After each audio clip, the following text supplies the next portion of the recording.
What the fuck just happened is the best way to sum up this episode, guys.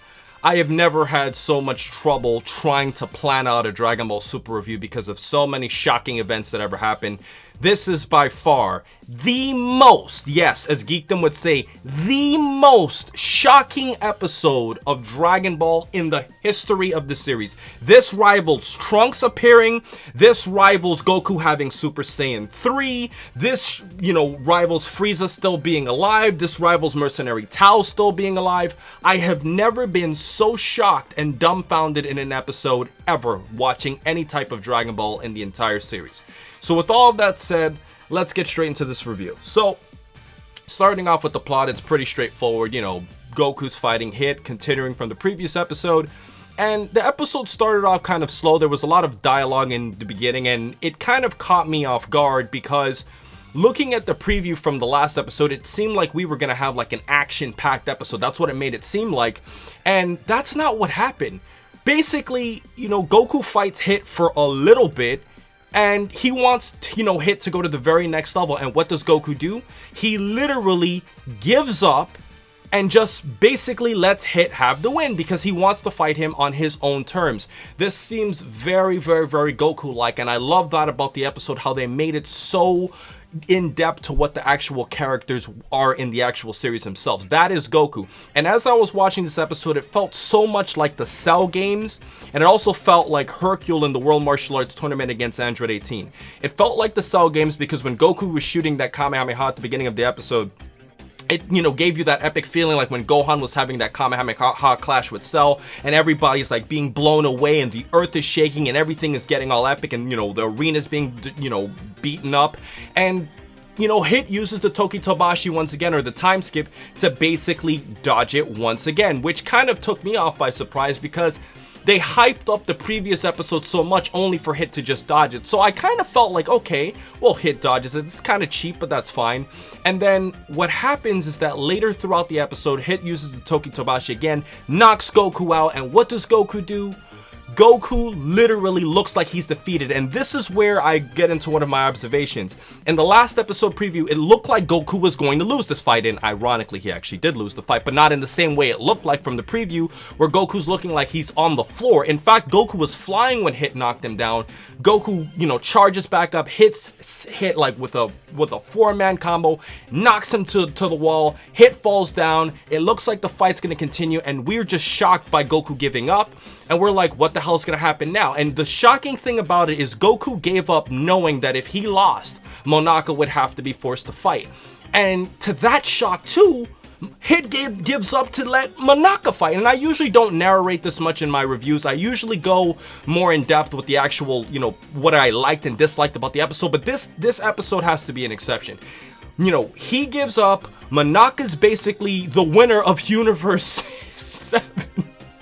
And I'm sitting here thinking, this is just like when Hercule fought against Android 18, except for the fact that Hercule kind of bribed her. And in this situation, it's different because of the fact that Hit gave up because he basically wanted to fight Goku on those same terms. So it seems like, Champa's pissed, everything's going to dismay, and then King Zenao apparently shows up out of nowhere with 2 bodyguards.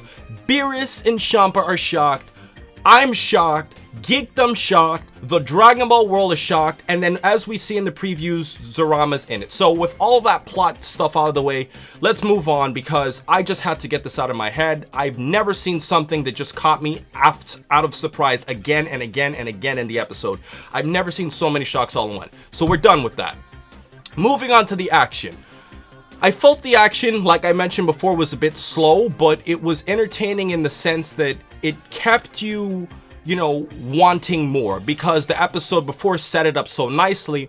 And when we were seeing Goku fighting against Hit, Goku seemed to be struggling. And after Goku actually lost the fight, we saw that, the Kaioken was basically like, chugging his body so much. And the interesting thing about it is you feel like it was so left open. Like you're left wondering who is actually gonna win that fight. Like who is gonna win in a hand-to-hand battle. And that creates so much suspense for the future. And the interesting thing I've also observed is that, you know, Hit, unlike Champa, also wants to fight Goku with a level of respect. And this also kind of reminds me of Goku's fight against Pikkon, where Pikkon, you know, fought Goku and gained respect for him as well. So, you know, pretty much the action was good, but, you know, just limited. And, you know, Monaka became One Punch Man, and that pretty much sums up what Monaka's part of the episode was. Now, in terms of any other observation I may have had, King Xenao came into the fray, and his appearance is very awkward, being this really short red and blue looking guy.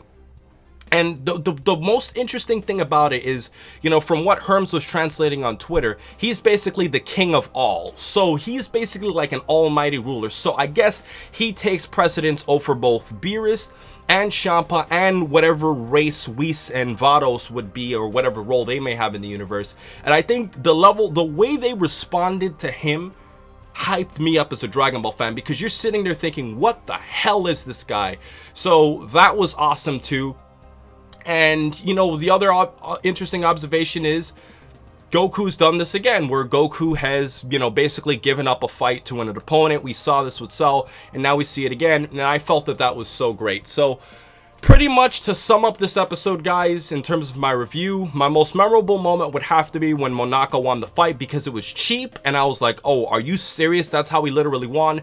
But they reversed that, you know, unexpected ending with having an unexpected character appearing with King Xenao and his two guards at the end of the episode. So that pretty much does it for my review, guys. I think that this episode was slow at the beginning. I kind of was running a little bit dry on the episode because it seemed like not much was happening, and I expected more in the fight between Goku and Hit. And, you know, there were spoilers that came out about the Dragon Ball Super, you know, end of the tournament that are completely different from what we saw. So I guess those reports were completely wrong. And, you know, pretty much the shock factor was what really made this episode memorable. So overall, guys, strictly because of shock factor, I'm gonna have to give this episode 5 stars, because it's so memorable in what it did.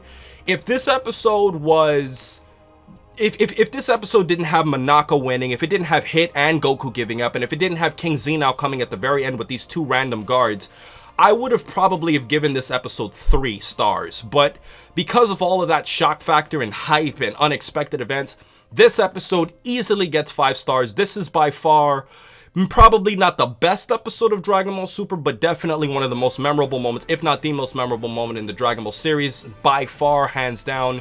And I loved every second of it. So in terms of my predictions for episode 41, it looks like we're seeing the Dragon God Zerama. And from what we see, obviously, Universe 7 won, so that pretty much means that, you know, Universe 6 loses, then Beerus is going to get his hands on the Dragon Balls, and I think that's going to really, you know, create a lot of hype into whatever arc we're going to get into next into the series, guys. So I love this episode. I felt dry at the beginning, but it definitely redeemed itself at the end, and I'm really curious to hear what you guys think. So for my hashtag of the day, I thought about this long and hard, but it is the most shocking king in Dragon Ball. That's our hashtag of the day, guys. I hope you guys enjoyed my review and my predictions. And please remember to rate, comment, and subscribe. And remember, as I always say, to have a great day, guys, and have a fun time watching the next arc of Dragon Ball Super.